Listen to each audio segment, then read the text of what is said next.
Hey there, my favorite little math students. This is Professor McStud coming at you live, talking about factoring using the box method. So when we did factoring with trinomials before, we found the factors of just that last term. Well, you'll notice that the coefficient in front of x squared was always 1. Well, now you'll notice it's not 1. And so now there's a nice little tool that we can use to be able to factor when that first coefficient is not 1. So we're going to be using the box method. So remember, when you use a box method to multiply, we're kind of doing the same thing that way. So let's look at this first example here. So I'm going to draw my box.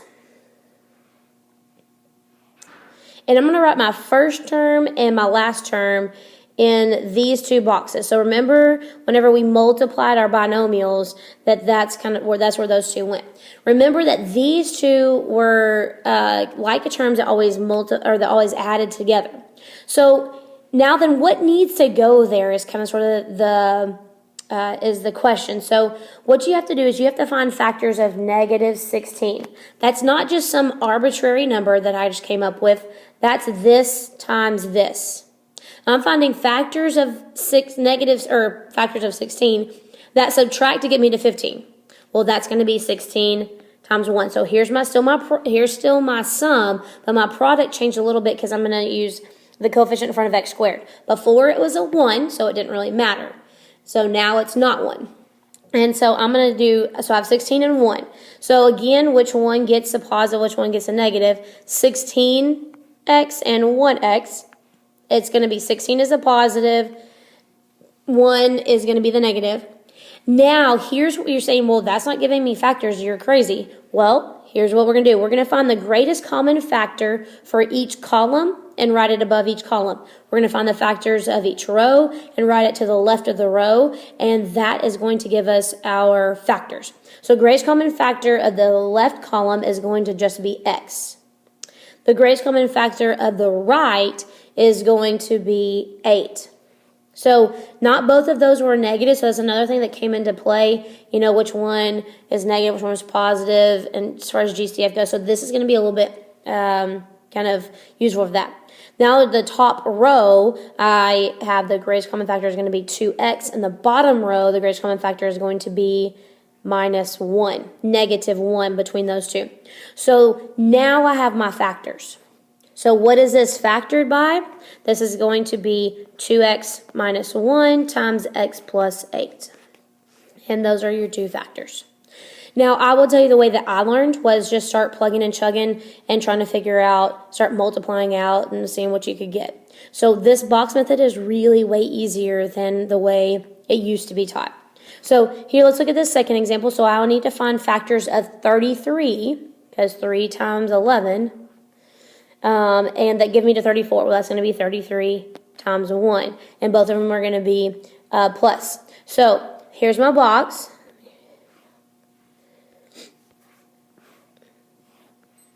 So I have 3x squared and 11. And then my factors are going to be 33x and 1x again.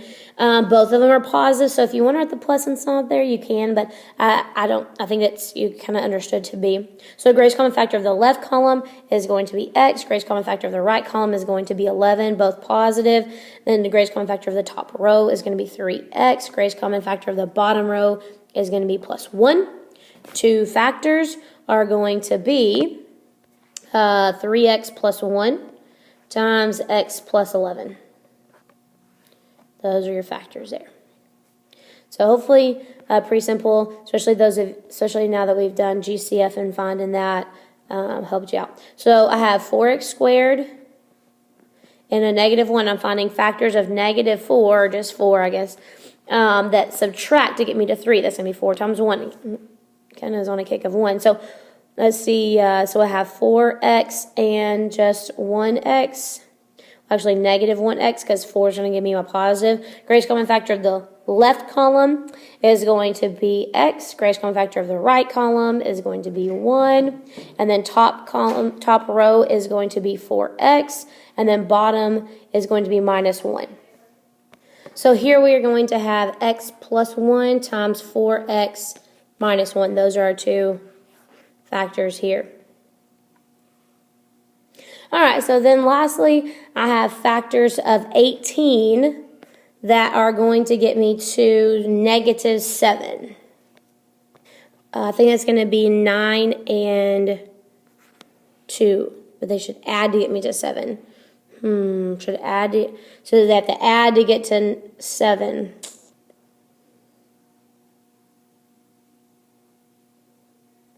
I'm thinking. I mean, can you find, let's see. So when I start getting this and I start getting stuck, here's what I start 18. 1 times 18, 2 times 9, 3 times 6, 4, 5.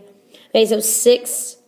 So once I start getting to this column right here, so that's why I like to start going with 1, 2, 3, 4, and start going down the row. Once I start going back up the other column, then I know that I'm not going to find any more factors. So here, they have to add to get me to 7. Well, these two subtract to get me to 7, but like I said here, but that's not going to work because it's a plus.